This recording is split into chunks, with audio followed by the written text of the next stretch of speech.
नमस्कार मंडळी, लग्नानंतर होईलच प्रेम या मालिकेचा जबरदस्त प्रोमो रिलीज झाला आहे.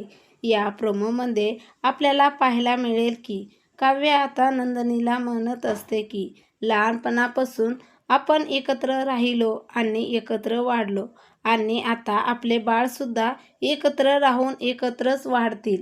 तर नंदिनी म्हणते की आपल्या प्रेग्नन्सीचा प्रवाससुद्धा आपण एकत्र सेलिब्रेशन करूया.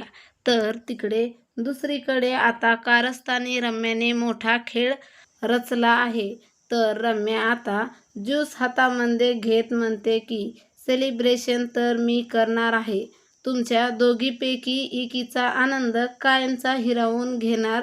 मग तुमच्या बहिणीचं प्रेम मला बघायचं. तेव्हा तुम्हाला बहीण दिसते का एकमेकींमधली आई. तर आता रम्याने त्या ज्यूसमध्ये नक्की काहीतरी औषध मिसळलं असेल. तर आता नंदिनी किंवा काव्या कोणतं ज्यूस पिणार हे रम्याचे हे कारस्थान काव्या नेहमीप्रमाणे उधळून लावेल का, हे पाहणे अतिशय रंजक ठरणार आहे. अशाच मालिकेच्या नवनवीन अपडेट पाहण्यासाठी आपल्या चॅनलला लाईक करा, शेअर करा आणि सबस्क्राईब करायला विसरू नका. धन्यवाद.